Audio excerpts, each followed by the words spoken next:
All right, folks, what is going on? This is 529 of the First and Frame Rate Show. I am VF Baller, and I just got finished watching the Super Bowl, and I wanted to get this episode out of the way because there's a lot on my mind when it comes to the Super Bowl and what just happened. You talk about the Eagles, you talk about the Chiefs. The game was pretty decent. You know, everybody talking about the holding call or whatever the case may be at the end of the game. I get it. It kind of ruined the moment, but I will just say this. It was an exciting game. But what happened at the end of the game was football. Everything slowed down because football took place at the end of the game. It was all excitement, great plays. Everybody was wild. But the enthusiasts, the guys who just love the sport, understand it was football. You take all the entertainment out of it. What happened was football. If you ever want to say it was a bad call or not, whatever the case may be, hey, even the cornerback, he said, the one who did the holding, Bradbury, he said that it was holding. He said he thought he can get away with it. So you can go check that out. He did say that. He quoted it, and you could probably find it somewhere on the internet. So he knew what he did, and it was football. A great game, whatever the case may be. But we're going to talk about these two teams, and we're going to look at this through the lens of the Falcons. And I'm going to ask, why not the Falcons? Why not? Why can't our team can't be like one of these two teams? And the reason why I like to pick these two teams, because one, they were in the Super Bowl, and two, they're structured total opposite from what, total opposite of each other. So I want to talk about that as well. If this is your first time here, welcome. I can be found on YouTube and Rumble. I'm also on Anchor, Stitcher, Spotify, Apple, and Google Podcasts. If you want to check out the podcast on those avenues, you can check that out as well. Also, this show is brought to you by BetUS. Check out that link down in the description. Put down $100, and you can bet on all types of things from, well, the NFL is over now, but you can do the NBA, the MMA, esports, college basketball. I think the XFL is coming up and USFL. I wonder if they're going to be putting bets on those as well. I would not be surprised. It would not be a bad idea. And if you know a little bit about football, I would encourage you to do so. Put $100 down, get 125% bet book bonus, and that also helps the show. Hopefully you guys will check that out. Now, I will say I am back at home.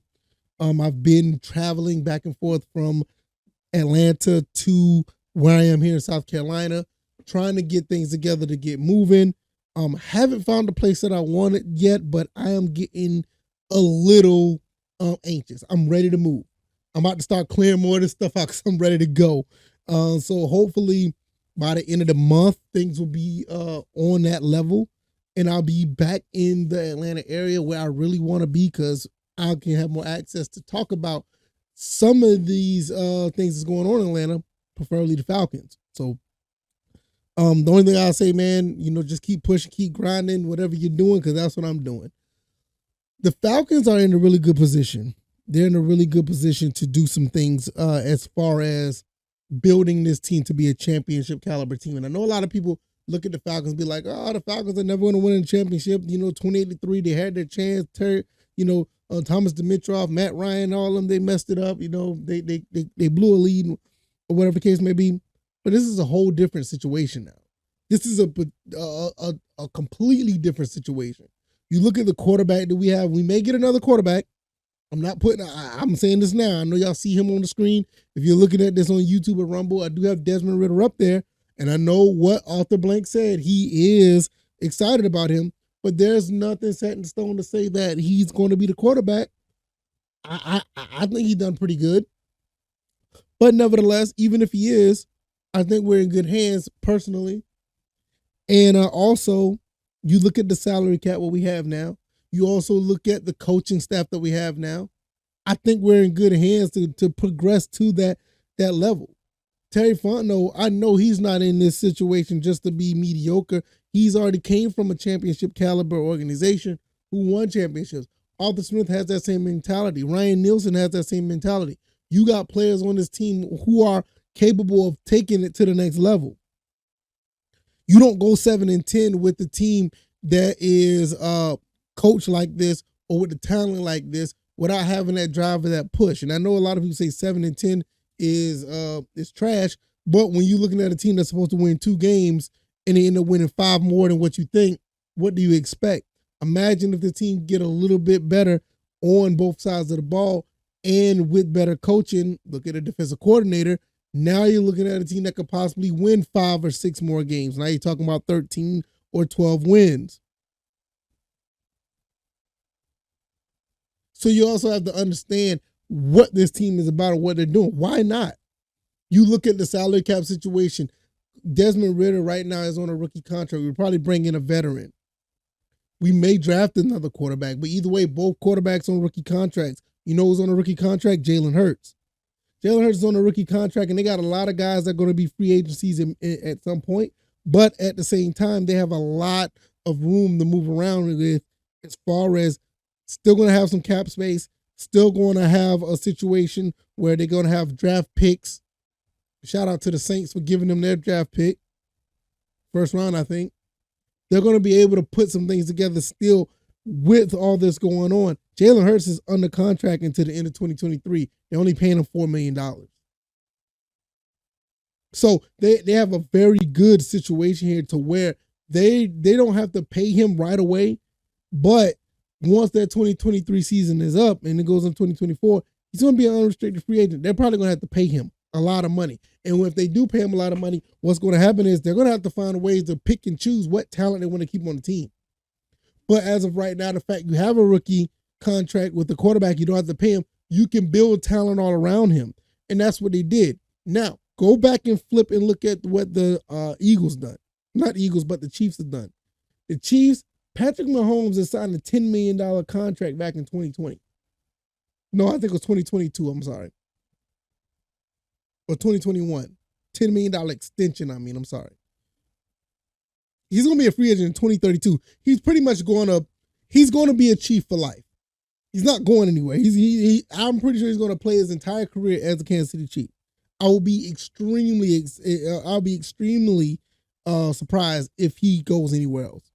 With that being said, they build a lot of talent around him, a lot of young talent that's not being paid as much. So even though that right now the salary cap for him is not that big of a hit because his contract is backloaded, they're still not paying a lot of guys a lot of money. So they're like right there on the cusp of going over the salary cap at times, but they're still trying to make a way. They had to get rid of a couple of linemen a few years ago when they lost to the Buccaneers. They had to get rid of because they didn't have the money.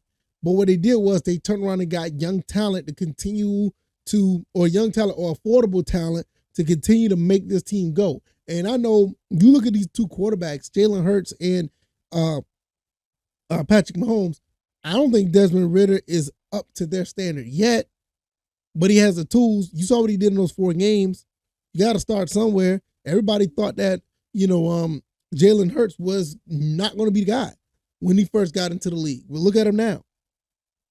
You look at Patrick Mahomes, he was basically benched for a whole year because they felt like he wasn't ready. They got him ready.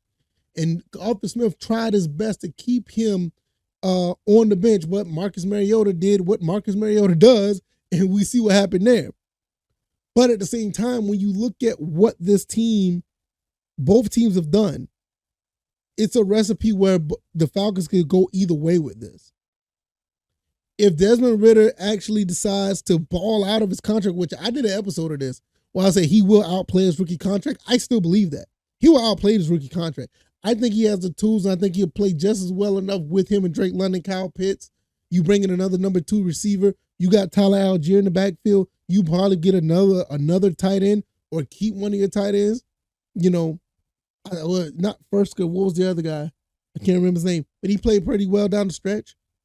You give Desmond Ridder some weapons under his rookie contract.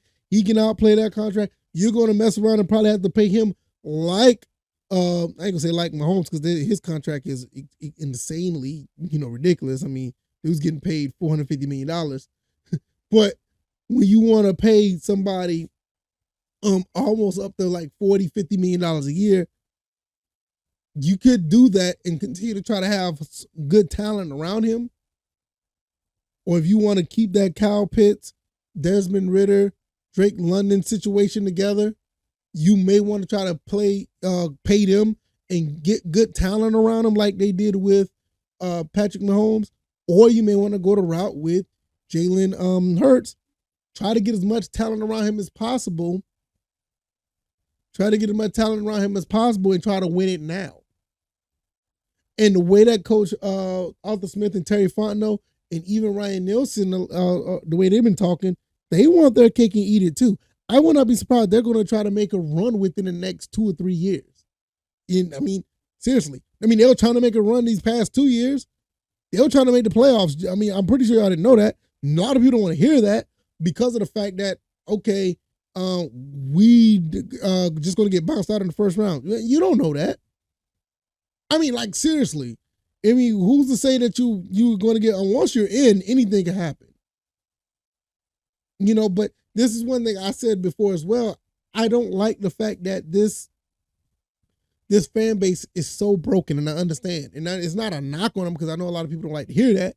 But this fan base can be broken sometimes because of the fact that of 28-3, of what happened in the playoffs before with Roddy White and the whole situation when we lost to the San Francisco 49ers that won the NFC Championship game.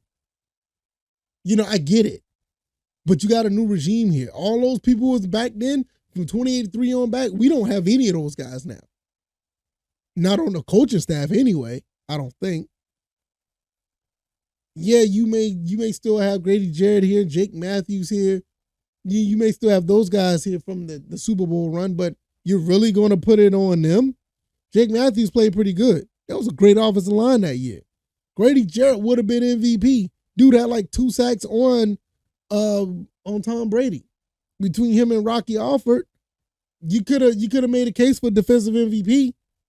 So it wasn't those 2 guys' fault that are still here.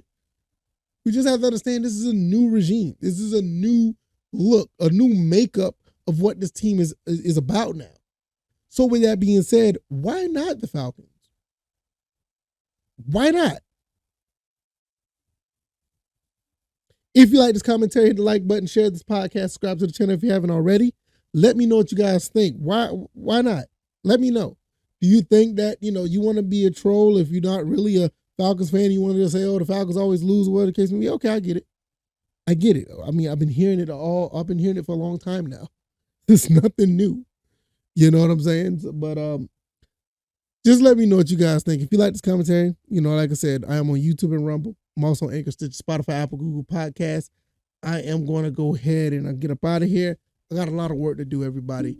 Hopefully, I'll have everything together, start getting this thing moving to the Georgia area. It's kind of wishy-washy on a couple of houses that we looked at. But what I want to say is, if you really want it, you got to go out and get it. And I'm pushing for it, and I'm going to keep doing what I do. Hopefully, everything falls into place. Wish me luck. I'll keep you guys posted. I'll keep putting up content. I will see you guys on the next one. You guys take it easy. You guys be blessed. See you guys on Tuesday. Peace.